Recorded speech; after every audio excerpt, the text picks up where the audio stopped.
Wah, kok nggak ada?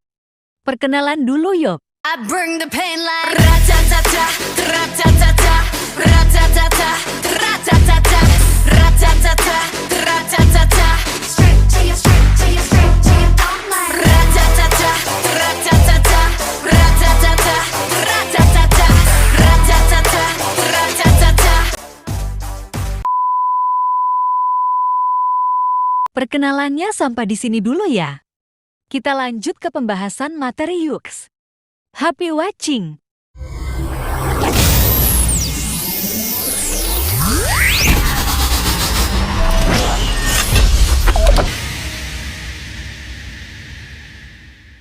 Pentingnya mempelajari teori organisasi. Pengertian organisasi.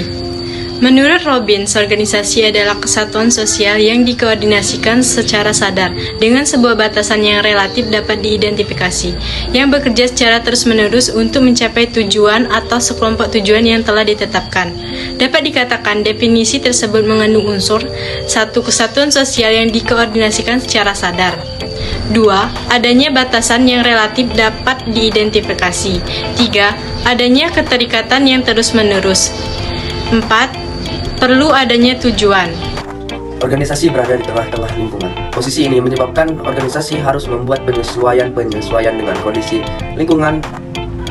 Lingkungan organisasi mengacu kepada semua kelompok, norma, dan kondisi yang berhubungan secara langsung atau tidak langsung dengan organisasi.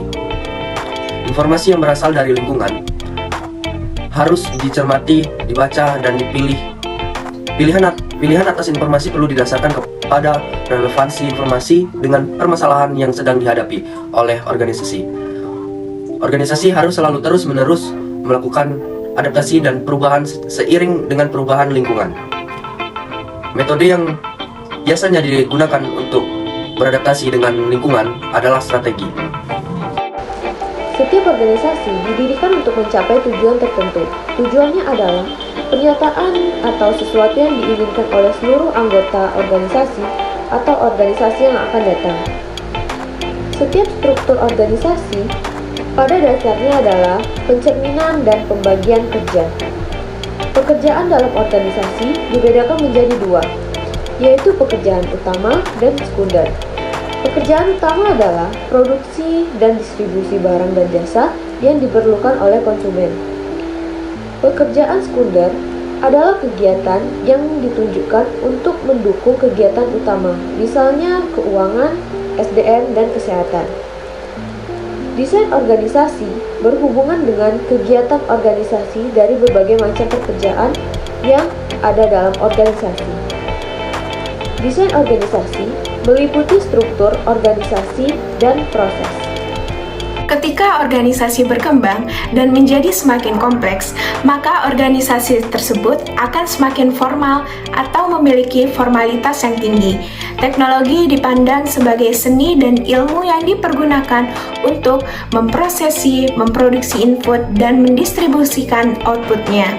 Budaya organisasi penting dalam bahasan teori organisasi, karena budaya organisasi mempengaruhi semua aspek operasional organisasi seperti bagaimana tujuan dirumuskan, bagaimana pekerjaan dibentuk, bagaimana hubungan personal, dan bagaimana perilaku budaya kerja organisasi. Budaya organisasi penting dalam bahasan teori organisasi karena budaya organisasi mempengaruhi semua aspek operasional organisasi seperti bagaimana tujuan dirumuskan, bagaimana pekerjaan dibentuk, bagaimana hubungan personal, dan bagaimana perilaku budaya kerja organisasi. Kekuasaan adalah kemampuan seseorang untuk memengaruhi orang lain, sedangkan wewenang adalah kekuasaan yang diakui secara resmi dalam organisasi. Dengan demikian, di dalam organisasi terlibat unsur politik yang muncul dalam bentuk bagaimana para anggota organisasi mengejar, mengembangkan, dan menggunakan kekuasaan. Teori ialah penjelasan dari beberapa gejala dan berisi tentang prinsip-prinsip yang menggambarkan hubungan yang teramati antar gejala tersebut. Sedangkan teori manajemen ialah penjelasan dari praktek-praktek manajemen, dengan kata lain menjelaskan bagaimana para manajer itu berperilaku. Organisasi menurut Hodge dan Anthony. Teori organisasi adalah sekelompok konsep, prinsip-prinsip dan hipotetis yang digunakan untuk menjelaskan komponen-komponen organisasi dan bagaimana komponen-komponen tersebut berperilaku.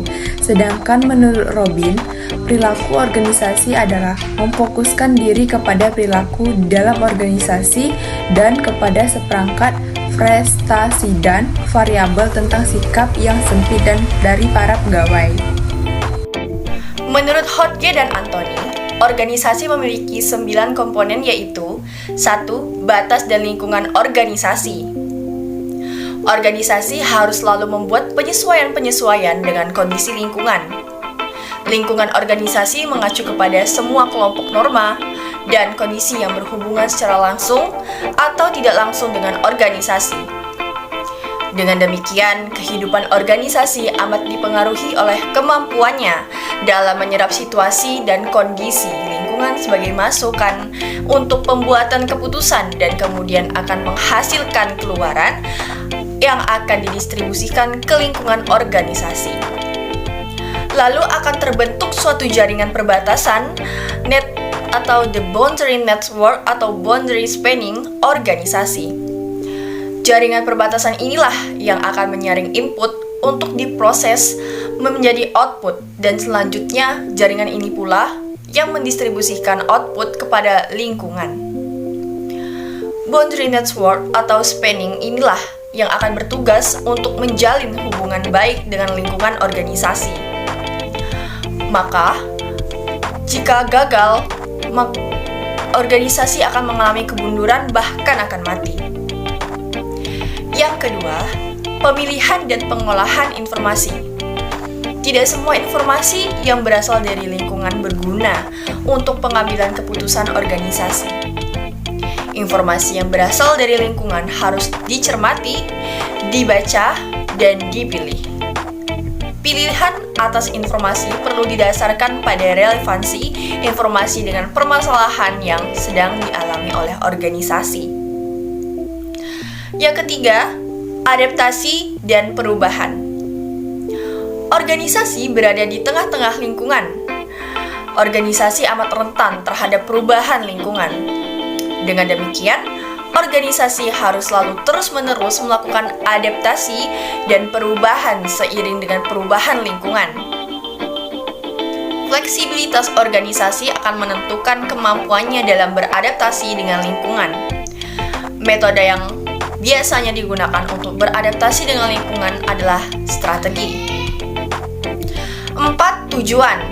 Setiap organisasi didirikan untuk mencapai tujuan tertentu. Yang dimaksud dengan tujuan adalah pernyataan atau sesuatu yang diinginkan oleh seluruh anggota organisasi atau organisasi di masa mendatang. Tujuan dalam organisasi dapat berupa tujuan organisasi, tujuan kelompok, atau tujuan individu. Tujuan ini bisa bermacam-macam, sebab setiap orang atau kelompok yang mendirikan atau bergabung dengan organisasi selalu didasarkan oleh pencapaian tujuan tertentu. Dengan demikian, dimungkinkan terdapatnya tujuan yang saling bertentangan di dalam sebuah organisasi. Agar tujuan saling bertentangan tersebut tidak mengganggu jalannya organisasi, maka manajer harus mampu menyelaraskan tujuan-tujuan yang saling bertentangan tersebut. 5. Desain organisasi. Desain organisasi berhubungan dengan kegiatan koordinasi dari berbagai macam pekerjaan yang ada di dalam organisasi. Desain organisasi meliputi struktur organisasi dan proses. 6. Ukuran dan kompleksitas. Proses diferensiasi akan menghasilkan jenis-jenis pekerjaan yang kemudian setiap jenis pekerjaan diwadahi dalam suatu unit. Unit-unit ini akan dikepalai oleh seorang manajer menengah.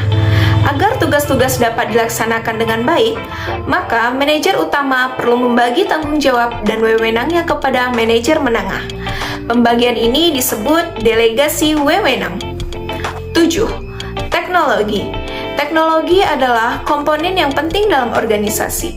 Teknologi dipandang sebagai seni dan ilmu yang dipergunakan untuk memproses, memproduksi input, dan mendistribusikan output. 8. Budaya organisasi. Setiap organisasi pasti memiliki budaya organisasi sendiri. Budaya organisasi mengacu kepada nilai-nilai umum, kepercayaan, norma, dan perilaku yang ditunjukkan oleh para anggota organisasi. Budaya organisasi penting dalam bahasan teori organisasi, karena budaya organisasi mempengaruhi semua aspek operasional organisasi. 9. Atau yang terakhir, kekuasaan dan wewenang.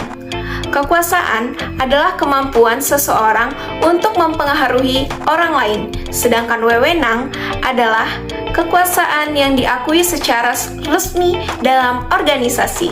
Dengan demikian, di dalam organisasi terlibat unsur politik yang muncul dalam bentuk bagaimana para anggota organisasi manajer mengembangkan dan menggunakan kekuasaan. Faktor politis lainnya dalam organisasi adalah konflik dan tawar-menawar dalam organisasi. Terima kasih. Pembahasannya sampai di sini dulu ya, teman-teman. Terima kasih.